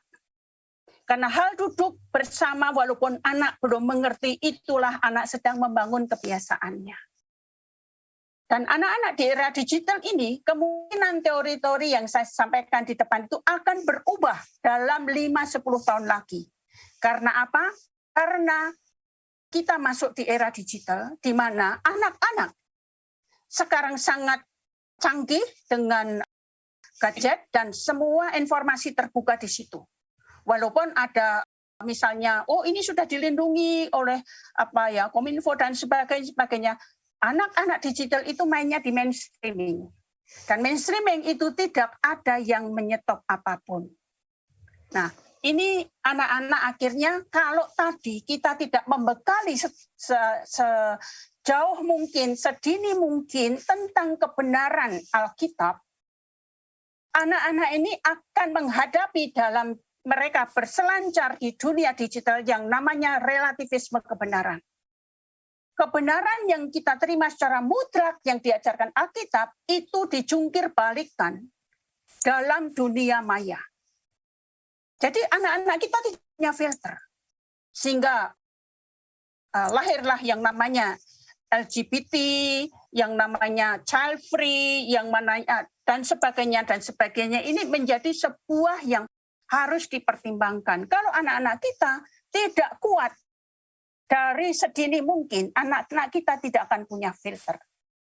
Dan kalau anak-anak kita tidak ajarkan kesopanan, budi pekerti, karakter yang baik, anak-anak kita akan kalah ke depan dengan yang namanya robot yang sopan. Karena robot-robot sekarang akan dikembangkan menjadi robot yang punya perasaan, yang akan bicara dengan sangat sopan, sangat manis, dan penuh dengan penuh dengan kepedulian dan suka menolong. Ini sebuah tantangan real, dan kalau anak-anak kita tidak punya yang namanya iman yang kuat, karakter yang kuat, anak-anak kita betul-betul akan kalah dalam pertarungan yang sangat sengit di era digital ini. Nah, Pak Anwar tadi mengatakan bahwa tentang SQ dan sebagainya, ini sebuah fakta bahwa yang sangat berpengaruh terhadap seorang manusia itu adalah attitude-nya. 50%, habit kebiasaannya 25%, skill-nya 15%, knowledge-nya 10%. Jadi ini gambaran ketika kita mau menyampaikan kabar baik terhadap anak, kalau kita hanya bermain menghafal ayat, itu pengaruhnya 10%. Tapi kalau kita mengintegrasikan itu dalam kehidupan anak, bagaimana membangun hubungannya dengan Allah, dengan orang tuanya, dengan lingkungannya, dengan orang-orang yang ada di sekitarnya, terapkan menjadi sebuah perilakunya, dia akan punya daya pengaruh yang luar biasa. Dalam perkembangannya, tadi ini sebuah afirmasi apa yang dikatakan Pak Anwar tadi, bahwa gabungan emosional, spiritual quotient itu 80% mempengaruhi kehidupan seorang anak untuk berhasil juga. Nah ini IQ banyak dibentuk di sekolah, tetapi EQ dan SQ itu lebih banyak dibentuk di keluarga dan lingkungannya. Bagaimana keluarga-keluarga Kristen akan fight habis-habisan untuk membentuk hal ini.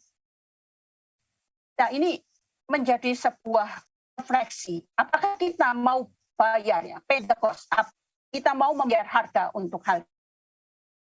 Itu saja yang bisa saya sampaikan, memberitakan kabar baik untuk anak-anak, agar anak kita menjadi anak yang mengasihi Tuhan dan taat kepada Tuhan, dan tahu bagaimana memenangkan peperangan di era digital. Terima kasih. Terima kasih untuk Ibu Haryati untuk materinya dan juga sudah berkenan menjadi narasumber. Baik Bapak Ibu, ada satu orang lagi yang hari ini akan berbagi bersama dengan kita. Beliau adalah pengguna ataupun memang yang sudah menggunakan dan juga mempraktekkan ya. Beliau adalah Ibu Sri Winarti, salah seorang aktivitas itu guru sekolah minggu, atau kalau misalnya disebut di gerejanya itu sebagai pamong anak dan juga remaja, dengan asal gereja itu dari Gereja Kristen Jawi Wetan atau GKJW Segaran. Nah, beliau akan menyampaikan kepada kita bagaimana pengalaman beliau, bagaimana testimoninya ketika memakai buku KBUA ini. Selamat sore dan shalom Ibu Sri. Shalom.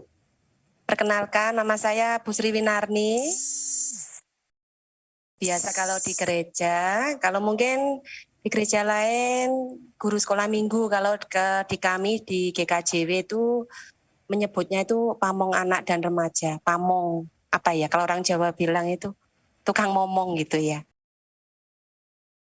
Di sini saya akan apa ya, bercerita atau mungkin kesaksian ketika saya menggunakan ini buku KPUA. Nah, saya ingat pertama kali saya menggunakan buku KPUA untuk menyampaikan firman ke anak itu kisahnya Goliat si jago berkelahi. Goliat dengan Daud. Nah, dari situ ketika saya menyampaikan ke adik-adik di sini, bagaimana dengan bahasa yang ada di KPUA itu lebih mudah dipahami. Terutama untuk saya sendiri secara pribadi. Karena kalau di Alkitab yang Alkitab untuk dewasa, itu biasanya kalau tingginya Goliat itu kan ukurannya pakai hasta. Nah, ketika kalau di KPUA itu kan langsung pakai tingginya Goliat berapa meter seperti itu. Itu salah satu bahasa kalau menurut saya pribadi sebagai guru sekolah minggu lebih mudah untuk membahasakan ke anak-anak. Juga dengan bahasanya di KPUA yang benar-benar aman dalam tanda kutip. Karena untuk bahasa-bahasa yang agak vulgar di Alkitab yang untuk dewasa itu kan sudah dibahasakan ke bahasa yang halus, bahasanya anak-anak. Itu menurut saya, selama pengalaman saya selama ini menggunakan KPUA untuk menyampaikan firman ke anak-anak. Baik, terima kasih Ibu Sri sudah berkenan berbagi dan juga sharing kepada kita mengenai penggunaan buku Kabar Baik untuk anak. Dan mungkin boleh saya tambahkan sedikit Kak Lucy, boleh? Silakan Ibu. Oh iya, kalau yang tadi kan pengalaman saya pribadi menggunakan KPUA menyampaikan ke anak-anak.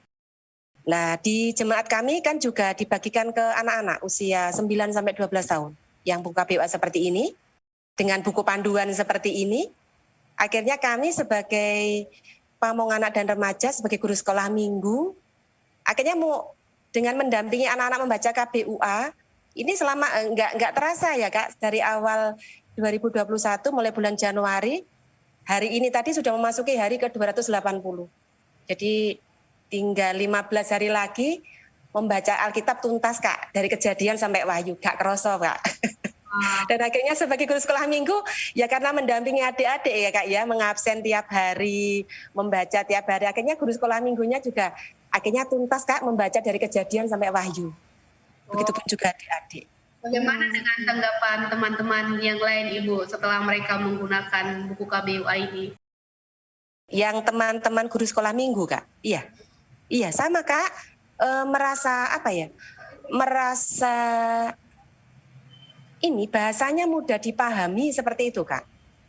Jadi ketika menyampaikan ke anak-anak apalagi usia 9-12 tahun, itu kami sebagai guru sekolah minggu itu lebih nyaman Kak dengan bahasa yang ada di KPUA ini Kak, menyampaikannya gitu. Seperti itu. Kalau untuk ke anak-anak yang saya dampingi di kelompok saya itu ada 17 anak-anak Kak. Membaca ini, sebentar lagi tuntas Kak, kurang 15 hari lagi tuntas Kejadian sampai Wahyu. Tanggapan mereka luar biasa Kak. Dari yang biasanya kan ini ada jadwalnya ya Kak ya, hari pertama, hari kedua. Nah, saya absen setiap hari loh. Itu malah adik-adik itu Kak, malah nggak dipakai ini Kak. Baca itu terus Kak. Terus gitu. Maksudnya harusnya jadwalnya untuk besok atau besok lusa dibaca terus Kak. Ketika saya tanya, loh kenapa ada jadwalnya setiap hari? Ceritanya asik Kak gitu. Luar biasa. Makasih, LAI makasih. Terima kasih Ibu. Ternyata buku ini juga anak-anak juga tidak hanya berdasarkan jadwal ya. Ternyata mereka semakin penasaran ya Ibu ya. Udah baca aja terus seperti itu ya Bu ya. Iya Kak, iya seperti itu. Jadi iya malah sebelum kan kalau menurut jadwal ini kan 1 tahun ya Kak ya baru selesai. Malah banyak yang sudah selesai duluan Kak. Asik katanya. Iya, asik kok Kak cerita itunya kisahnya asik gitu loh. Sungguh luar biasa ya Ibu. Iya. Selamat melanjutkan kembali untuk membacaannya, kiranya anak-anak dan juga ibu-ibu sekalian juga ketika mengikutinya semuanya bisa diberkati dan juga semakin memahami firman Tuhan ya Ibu ya. Amin, amin, amin. Terima kasih Ibu. Adakah yang mau disampaikan lagi? Kalau menurut saya pribadi sebagai seorang ibu juga sebagai guru guru sekolah minggu ya bilangnya. Kalau menurut saya pribadi Kak, memang ini KBUA ini bagus sekali. Yaitu tadi dengan bahasanya yang aman dalam tanda kutip untuk anak-anak. Bagus sekali. Terima kasih LAI. Ya, terima kasih untuk Ibu Sri Winarni yang sudah mau sharing atas penggunaan dan juga sudah memakai.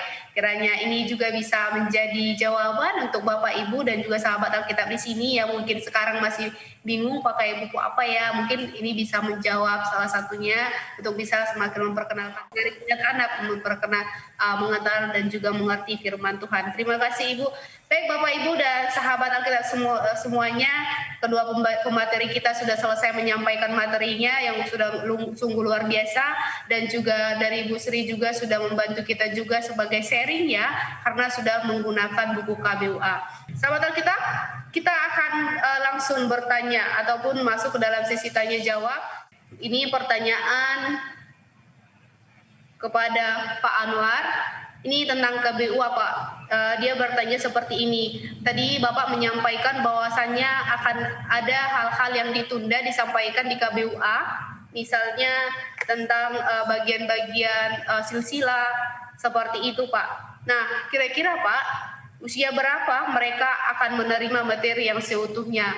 Kalau ini berarti akan ada sesi 2 nanti seperti itu Pak. Itu untuk pertanyaan kepada Pak Anwar. Kemudian kepada ini pertanyaannya kepada Ibu Haryati.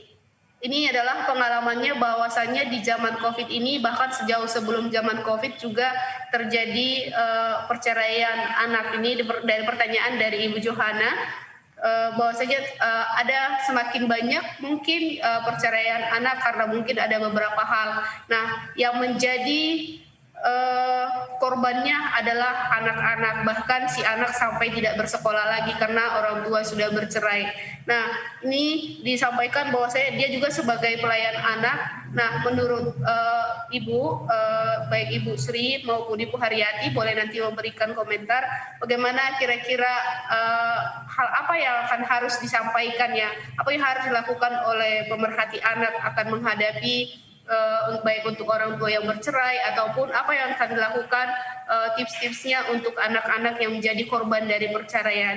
Silakan untuk Pak Anwar sebagai pertanyaan pertama untuk bagian-bagian yang tercantum dalam yang tertunda di KBUA Pak. Bagaimana Pak? Silakan Pak. Ya, terima kasih untuk pertanyaan ini. Tentu saya ketika bicara tentang ya bagaimana bagian-bagian Alkitab selengkapnya diperkenalkan kepada anak ya, saya tidak langsung mau menjadikannya semacam urusan memilih hitam putih gitu ya. Kita memang perlu menyadari ya, tadi juga sudah disadari oleh Ibu Haryati ya, kita sedang berada di dalam satu dunia yang sedang berubah dengan cepat sekali, yang dinding-dindingnya memang sedang jebol, saya sebutlah begitu. Sehingga anak itu sebenarnya kadang-kadang terlalu cepat dewasa. Itu faktanya gitu. Ya, kalau dia tidak memperoleh dari Alkitab, dia akan peroleh dari bahan-bahan lain. Namun tentu kita tetap berusaha ya. Ya, saya kira kita tidak boleh menyerah, kita tetap mau supaya apa yang menjadi visi, nilai-nilai, ya orientasi hidup yang ditawarkan oleh Alkitab itu menjadi suatu ya kehidupan bagi dia ya. Kalau tadi disebutkan attitude itu adalah yang paling penting, ya Alkitab turun membentuk itu. Attitude dia, sikap dia terhadap Tuhan, terhadap sesama. Ya, saya kira itu yang tetap harus diupayakan. Supaya jangan sampai ya kita kehilangan momentumnya yang betul-betul sangat berharga. Saya kira itu yang saya bisa catat dulu sebagai komentar awal. Lalu bagaimana tepatnya Ya, mungkin kita hanya bisa sampai kepada semacam pendekatan ya. Jadi sesudah KBUA ini yang kira-kira menjangkau sampai kira-kira 12 tahun ya, tentu kita bisa melangkah satu tahap lagi ya. Nah, usul saya sendiri dalam tahap seperti itu boleh jadi anak sudah lebih siap untuk membaca Alkitab secara lengkap. Dan saya tetap sarankan ya, supaya Alkitab yang dibaca itu tetap bahasa yang masih lebih akrab pada remaja. Mungkin ibu bapak sekalian mengenal Alkitab dalam bahasa Indonesia masa kini. Ya, sebenarnya Alkitab dalam bahasa Indonesia masa kini dulu dikenal sebagai dalam bahasa Indonesia sehari-hari, itu ditujukan terutama untuk kaum muda. Sehingga ini bisa menjadi satu jembatan berikut. Sesudah dipersiapkan dengan suatu Alkitab yang akrab dengan anak-anak, kita bisa menuntun mereka untuk membaca firman Tuhan ya, secara lebih terstruktur, yaitu melalui terjemahan yang lebih akrab dengan remaja. Tapi sekali lagi ini Alkitab ya, Alkitab menyediakan satu bahan dasar. Saya percaya di setiap jemaat itu ya mudah-mudahan sudah ada semacam katakanlah seleksi ya, nas-nas yang mau dibaca oleh anak, remaja, dan sebagainya. Jadi ini soal pilihan terjemahan, bagaimana itu diintegrasikan dengan program yang sesuai dengan perkembangan anak dan juga perkembangan konteks di mana anak itu bertumbuh. Jadi saya hanya bisa katakan seperti itu ya. Tentu kita ya berharap nanti ya mungkin usianya kalau sudah 17 ke atas, dia bisa baca secara lengkap, sampai Kidung Agung secara lengkap dan sebagainya.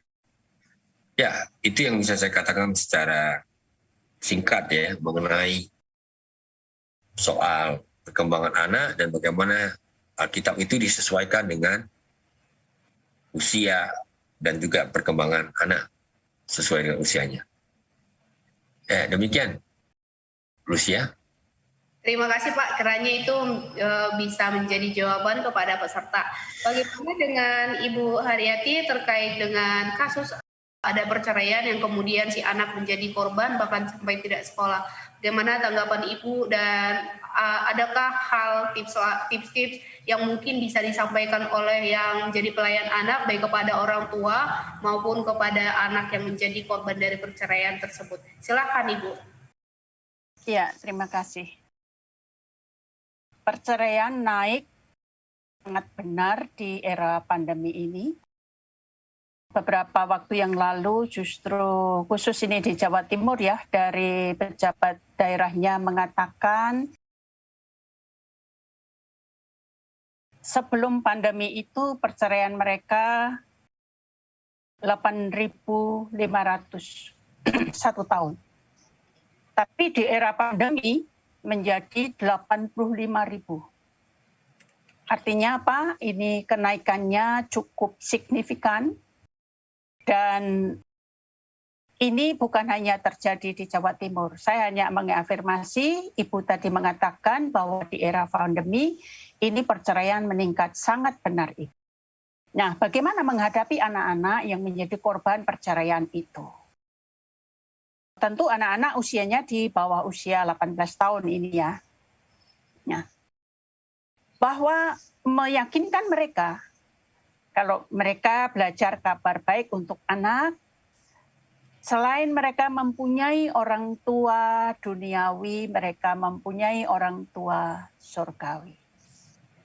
Itu menjadi penghiburan bagi anak-anak bahwa mereka tidak pernah berjalan sendirian. Itu yang pertama. Itu bisa menjadi sebuah penghiburan, kekuatan, dan pengharapan. Yang kedua, betapa pentingnya anak-anak ini memang mempunyai kelompok tumbuh bersama. Sehingga anak-anak ini tetap ada di lingkaran orang-orang yang mengasihinya. Dan betapa pentingnya juga ada semacam care sport gitu ya. Jadi ada yang memang mendukung terus-menerus ketika anak-anak ini sedang memerlukan pendampingan khusus. Harusnya tidak dilepaskan gitu. Dan anak-anak juga perlu disampaikan bahwa memang tidak ada juga orang tua yang sempurna. Sebagaimana tidak ada orang Kristen yang sempurna, tidak ada gereja yang sempurna, dan sebagainya. Tidak ada keluarga yang sempurna juga. Jadi bagaimana anak-anak juga belajar untuk menerima sebuah kenyataan, kalau itu tidak bisa dipertahankan, ya mau tidak mau harus belajar menerima apa adanya orang tuanya dan tetap mengasihi mereka. Nah, ini menjadi sangat penting untuk anak-anak bisa tetap dijaga. Yang penting adalah dijaga untuk anak-anak tetap percaya pada Tuhan, mengasihi mereka secara pribadi. Anak-anak tetap dijaga juga supaya iman mereka dalam perjalanan ini tetap berpegang kepada Allah sebagai sumber dari segala sumbernya. Dan kalau itu ada masalah pendanaan, ada masalah dan sebagainya, ya. Nah, ini bagaimana memang kita sebagai komunitas Kristiani juga mempunyai kesiapan untuk menolong anak-anak yang memang mempunyai kebutuhan sangat khusus. Karena Alkitab sendiri sebenarnya juga bicara tentang sangat kuat bicara. Kalau kita mau mencari siapa yang harus dilindungi dalam Alkitab, itu muncul kuat sekali janda dan anak yatim. Nah, apakah kita juga punya gerakan khusus untuk hal-hal ini, untuk anak-anak yang terdekat dengan kita dan kita mau menolongnya? Itu dari saya, mungkin Ibu yang dari GKJW bisa menambahkan. Untuk Ibu Sri, ada yang mau ditambahkan, Ibu? Oke, baik. Terima kasih. Ya, memang anak harus bisa menerima seperti itu, dan yang pasti untuk Bapak Ibu yang sudah bertanya, kiranya bisa menjawab jawabannya, bisa menjawab pertanyaan dari Bapak Ibu sekalian, dan juga bisa menolong untuk si adik yang mungkin jadi korban dari perceraian ini, dan kiranya terbentuk kelompok tumbuh bersamanya. Baik, ada yang sudah raise hand, untuk peserta yang sudah raise hand, bahwa kami akan buka, atau yang memang langsung bertanya kepada ketiga pembicara kita, kami buka, silakan di raise hand saja. Nanti ketika kami izinkan untuk berbicara, mohon dibuka untuk kameranya. Ada Pak Matius Setiawan. Selamat sore Pak Matius. Baik, sepertinya kita lanjut ke pertanyaan berikutnya. Ini kepada Pak Anwar. Pertanyaannya ini dari Ibu Iren. Pak, bagaimana cara membimbing anak secara efisien dan bertanggung jawab dengan buku panduan KBUA ini? Seperti itu, Pak. Kemudian pertanyaannya ini juga boleh nanti dijawab dari Ibu Haryati juga, dari berdasarkan pengalaman dan juga sudah disampaikan pematerinya ini. Silakan untuk Pak Anwar, bagaimana Pak ini menjadi secara efisien untuk membimbing anak, baik secara efisien untuk secara bagaimana mereka tetap disiplin untuk membaca atau hal yang lainnya, Pak. Silakan Pak. Ya, terima kasih. Tadi berulang kali ya saya menangkap ya pesannya, dan saya juga belajar dari presentasi dan kesaksiannya. Presentasi dari Bu Haryati, kemudian ada lagi kesaksiannya tadi dari Ibu Srika tadi. Ya, memang harus ada pengkondisian. Ya, di tengah-tengah dunia kita ini, di mana anak kalau dibiarkan itu pasti akan mengikuti seleranya sendiri, sukanya sendiri gitu. Bagaimana kita tetap punya waktu bersama ya untuk berdoa dan baca Alkitab, firman Tuhan. Dan kalau usianya masih berkisar antara 9 sampai 12 tahun ya kira-kira ya. Ya. Bisa kita membaca Alkitab ya, katakanlah saya tidak bermaksud untuk mengajari, tentu ini masing-masing keluarga punya tradisi gitu.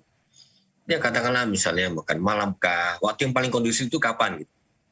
Ketika secara lengkap ya sedapat mungkin ibu, ayah, anak hadir. Pokoknya seutuh mungkin keluarga itu. Ya, itu tidak usah panjang-panjang, bisa aja satu cerita saja untuk kita baca. Kemudian ya bisa juga ada sedikit percakapan. Ya, gimana, menurutmu gimana gitu. Karena anak sekarang ini nggak suka ya diajari begitu saja ya. anak-anak sekarang terus terang aja, menurut saya pintar-pintar ya. Kadang-kadang lebih pintar dari kita orang tua gitu. Ya, tapi pintarnya itu perlu diarahkan gitu. Kalau enggak, pintarnya ini enggak benar juga gitu. Nah, jadi saya rasa pengkondisian seperti itu supaya dalam salah satu momen aja, menurut saya tidak terlalu penting soal durasinya. Kadang-kadang ada keluarga-keluarga yang membiasakan anak itu ibadahnya sampai seperti ibadah apa gitu. Ya terserah, tapi apakah memang itu pengkondisian yang membuat anak terpaksa atau membuat dia juga cukup gembira untuk mengikuti. Kita perhitungkan itu dan kita usahakan supaya jangan sampai anak merasa dia itu dipaksa ya turut karena orang tua masih punya otoritas bisa menekan gitu, anak itu akhirnya nggak merdeka gitu. Akhirnya ya dia melakoni aja dengan ya katakanlah pemberontakan sebenarnya dalam hati. Ya kita maunya anak itu ya bergembira. Tadi kan kesaksian dari Ibu Sri sangat bagus ya. Sampai anak tertarik kan itu menurut saya itu satu keberhasilan itu. Jadi ya puji Tuhan itu kesaksian yang sangat membangun.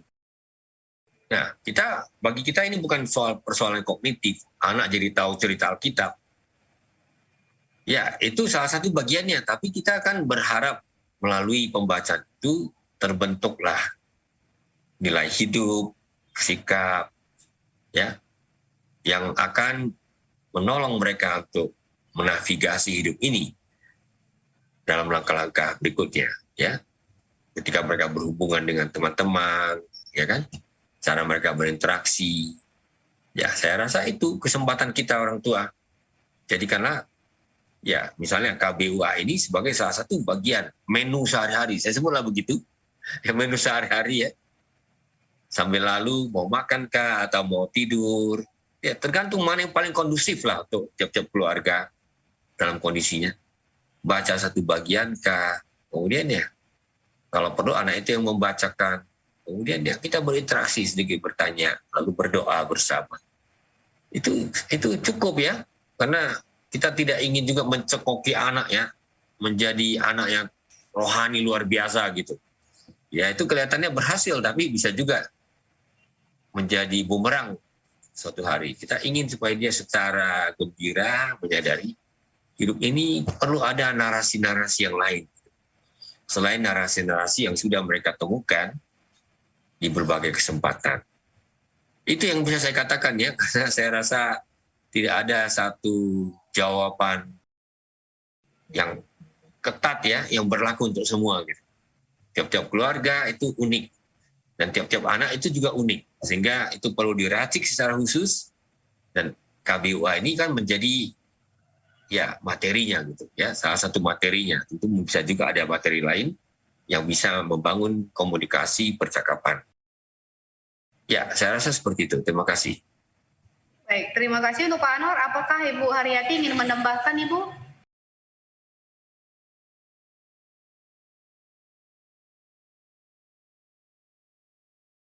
Boleh. Ini tentang apa tadi waktu yang tepat untuk menyampaikan kabar baik itu ya. Saya ingat teori dari Scott Peck. Scott Peck itu seorang psikolog dan teolog.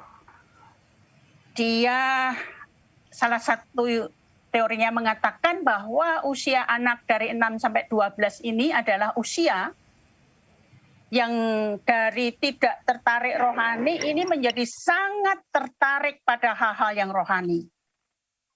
Nah ini KBUA pasti mengambil juga dari konteks itu ya. Ini sangat tertarik kepada hal-hal yang rohani. Dan ini kesempatan emas bagi para orang tua untuk bagaimana mengisi waktu-waktu mereka itu dengan hal-hal yang memang sangat dibutuhkan dalam kehidupan seorang manusia ya. Bagaimana ini bisa dilakukan secara tepat gitu ya. Nah, kami melihatnya begini. Kalau itu usianya sudah antara 6 sampai 12 tahun, pastinya anak udah bisa baca dong. Kenapa bukan anak yang suruh baca? Jadi anak diperlakukan sebagai subjek untuk anak yang membaca. Nah, pengalaman saya pribadi, semoga saya tidak melakukan kekerasan terhadap anak ya. Ketika anak saya usia 5 tahun, anak saya 4 ya. Ketika usia anak 5 tahun, saya hadiahi Alkitab. Kasih nama, diberikan, dan itu mereka belajar membaca. Ada beberapa keuntungannya. Mereka mengenal Alkitab, mereka tahu firman Tuhan, mereka juga belajar membaca semakin lancar. Nah itu memang saya handle sendiri ya, karena kondisi kami memang berbeda ya, karena suami saya ada di BUMN yang jarang di rumah gitu ya, akhirnya kami handle gitu ya. Nah ini menjadi anak suka, tapi kami tidak mau berhenti di knowledge, kami tidak mau berhenti di oh kamu hafal ayat, berhenti di, saya nggak fokus di situ. Kami fokus di spiritualnya. Jadi di spiritualitasnya yang kami bangun, sehingga karakternya itu muncul gitu.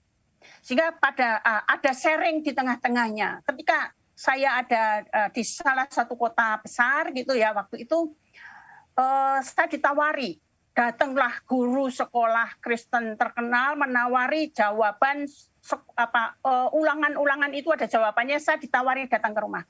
Saya tolak. Anak saya yang lihat. Lebih baik anak saya mendapat 6 tapi jujur daripada mendapat 10 tapi curang. Dan itu menjadi bekal anak-anak saya untuk jujur dalam kehidupan seterusnya. Jadi modeling lihat itu harus terintegratif gitu. Kalau memang tidak, anak-anak kita juga akan bingung, dan anak-anak kita nanti bisa kuat di pengetahuannya tapi lemah di karakternya. Karakter Kristusnya menjadi sangat lemah. Nah ini kenapa pertanyaannya ya, yang menjadi refleksi saya pribadi ketika keliling Indonesia gitu ya. Mengapa di kantong-kantong kekristenan itu kekerasan tinggi, merasa tidak aman dan sebagainya gitu.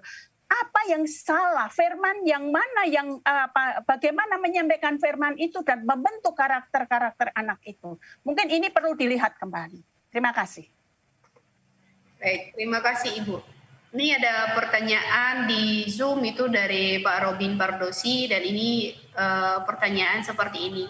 Pola apa yang dapat diberikan bagi anak-anak yang tertinggal dalam 2 tahun ini, yang relevan di mana mereka telah mengalami ketertinggalan dalam bimbingan maupun ibadah pertemuan seperti dulu, dan tergantikan dengan media sosial yang sangat gencar saat ini. Ini ditujukan untuk Ibu Haryati. Pertanyaannya memang di 2 tahun ini memang kita kebanyakan itu ibadah itu online. Nah, bagaimana Ibu untuk apa yang akan dilakukan mungkin orang tua ataupun sebagai pemerhati anak juga, yang dimana anak-anak mengalami ketertinggalan dalam hal bimbingan ibadah seperti dulu. Nah, untuk Pak Anwar ada pertanyaan dari Ibu Juliati. Jika ada penjelasan Alkitab yang bersifat abstrak, bagaimana cara memberikan penjelasan kepada anak, Pak? Misalnya tentang roti hidup, seperti itu, Pak. Baik, untuk Ibu Haryati, silakan Ibu dijawab untuk pertanyaan dari Bapak Robin Pardosi. Ya, Pak Robin. Kembali, sebenarnya COVID tidak mengubah apapun untuk pembinaan iman anak, karena seharusnya iman anak dibina di keluarga.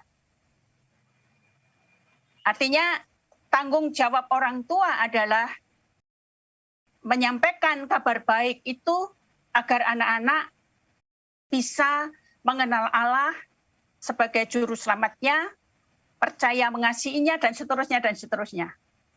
Nah, kalau ada COVID ini sebenarnya kan orang tua ada di rumah ya, kerja di rumah, anak di rumah, seharusnya ini lebih bonded gitu, lebih akrab, lebih banyak waktu untuk berbicara dan menghidupi firman Tuhan. Artinya yang harus diluruskan adalah gereja itu memfasilitasi orang tua agar bisa mengabarkan kabar baik ini. Jadi tanggung jawab sebenarnya tentang spiritualitas anak itu adalah tanggung jawab orang tua. gereja itu menjadi yang memfasilitasi. Jadi kalau ini ketertinggalan, saya rasa tidak, Pak, dan online juga banyak. Kalau kita misalnya mau mengembangkan ya kapasitas, oh kami pengen tahu ini bagaimana nanti menghubungkan online, sangat banyak materinya sekarang.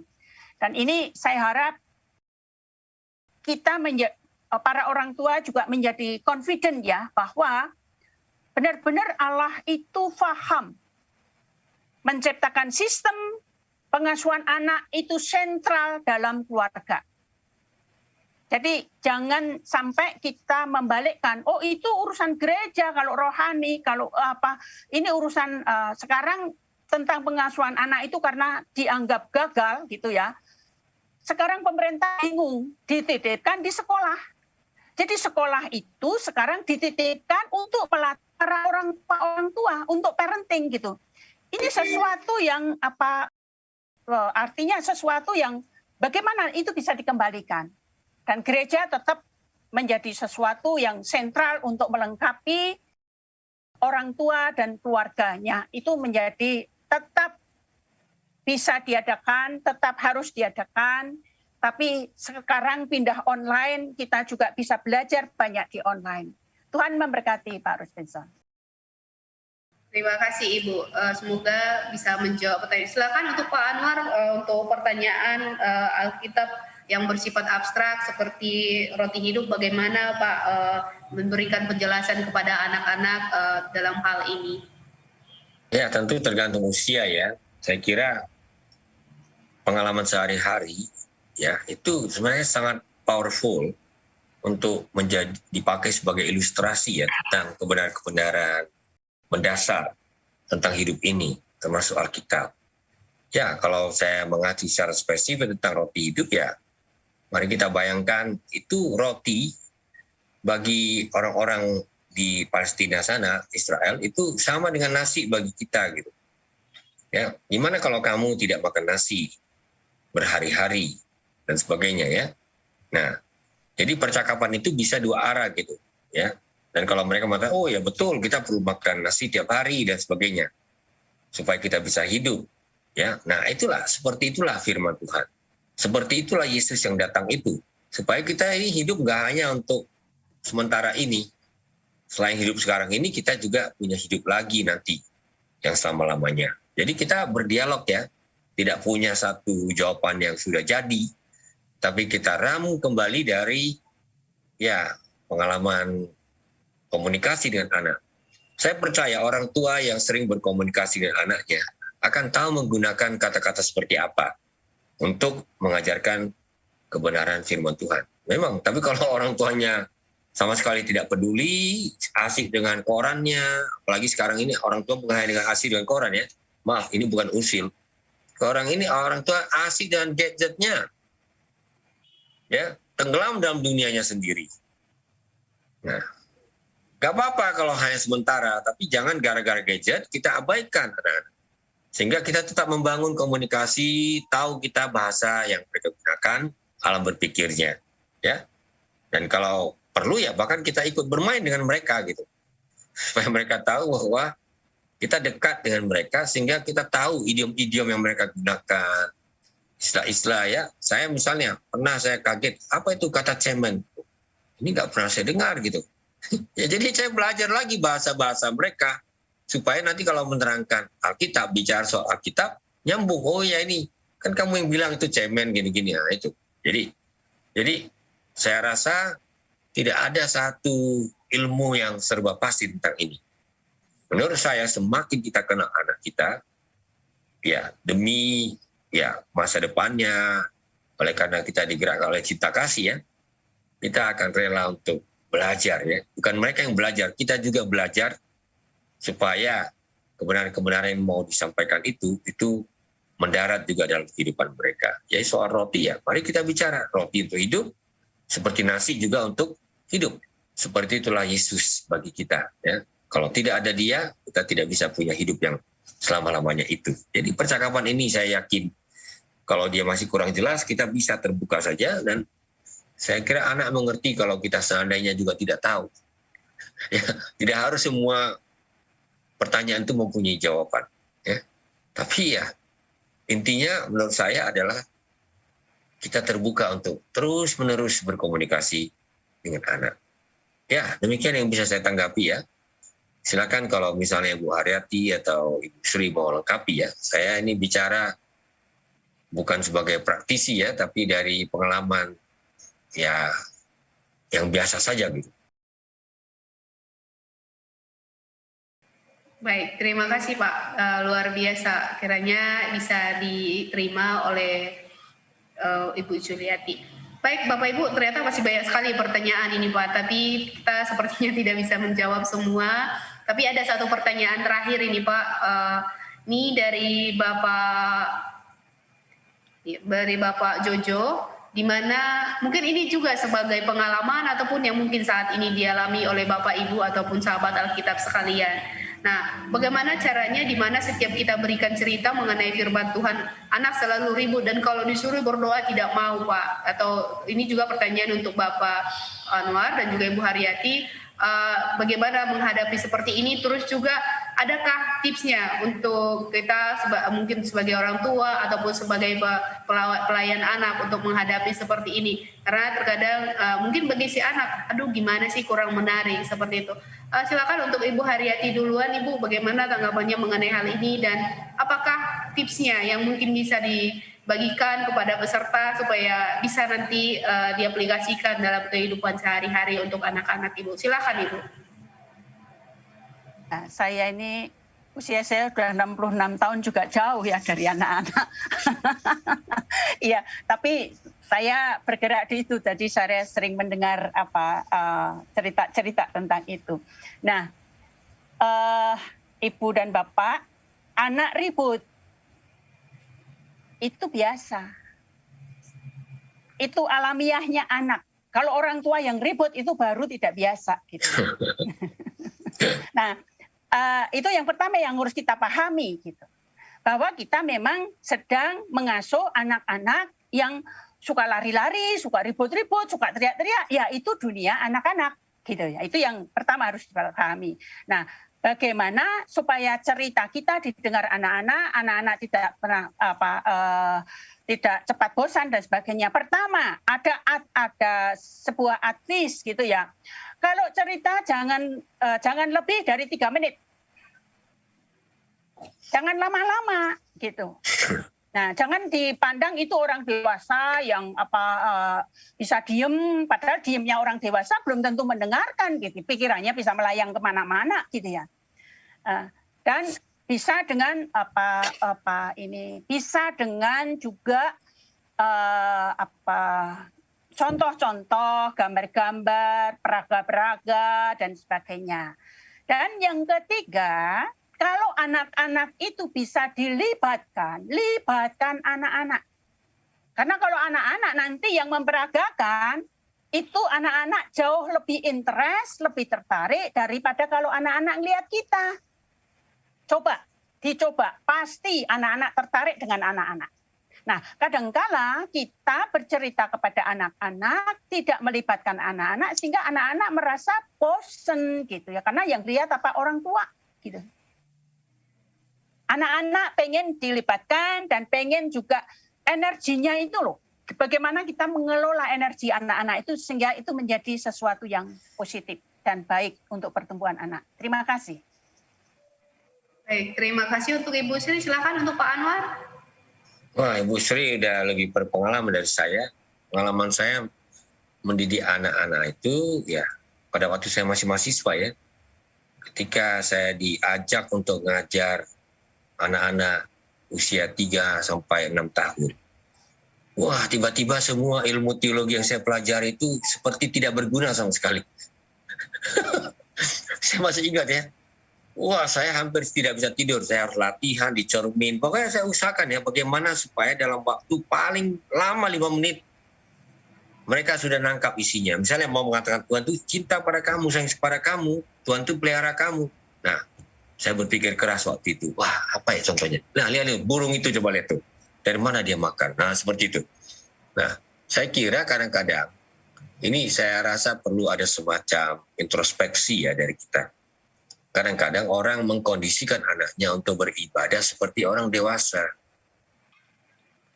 Ya, dan itu dinilai paling baik. Anak-anak harus tertib, tidak boleh ribut, kalau berdoa lipat tangan dan sebagainya. Ya. Itu kelihatannya rapi, bagus, tapi itu yang saya sebut tadi sebenarnya itu sejenis kekerasan juga. Kita memaksakan kehendak kita kepada anak-anak. Dan saya mengalami pertobatan itu ya. Saya ingat, dan ini bolehlah saya sharing sedikit. Waktu saya sedang studi di Canberra, yaitu di Australian National University, saya membawa anak yang masih kecil. Untuk pertama kali, sebelumnya saya studi itu single ya. Kalau single kan enak ya.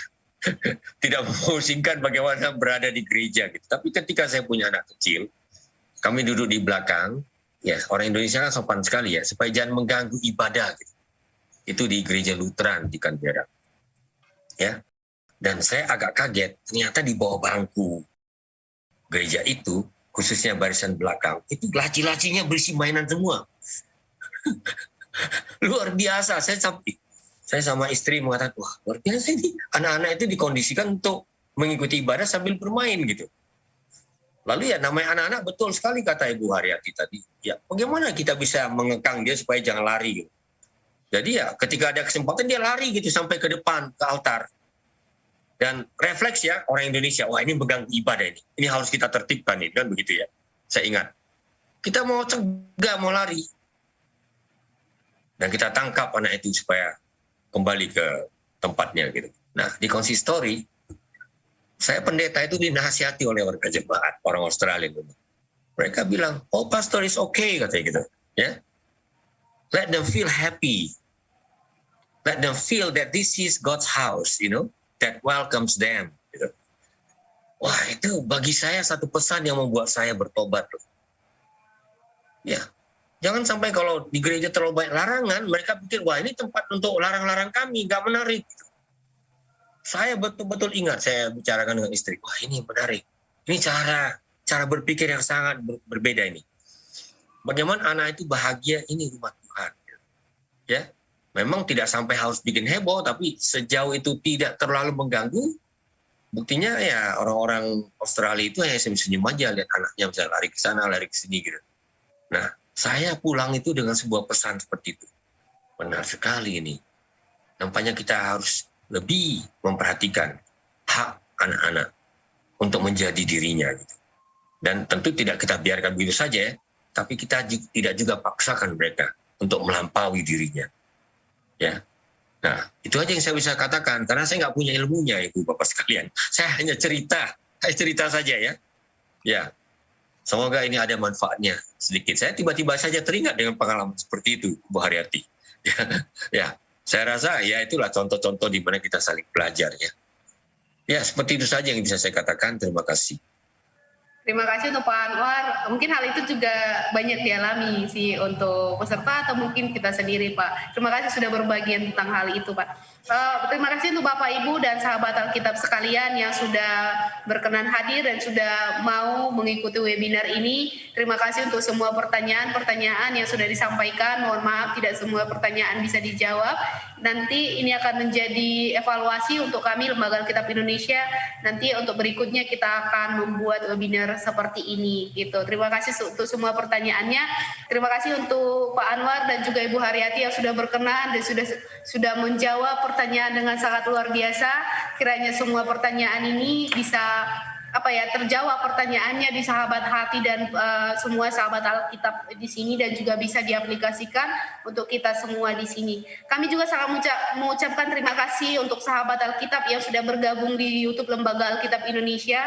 Demikian untuk webinar kita di YouTube ini. Terima kasih kiranya sahabat Alkitab dan juga semua yang sudah menyaksikan itu. Webinar ini bisa menjadi berkat untuk kita semua. Kita mohon pamit dari YouTube. Mohon dibantu untuk subscribe YouTube Lembaga Alkitab Indonesia supaya webinar atau acara kita berikutnya sahabat Alkitab tidak ketinggalan. Kita mohon pamit. Salam Alkitab untuk semua.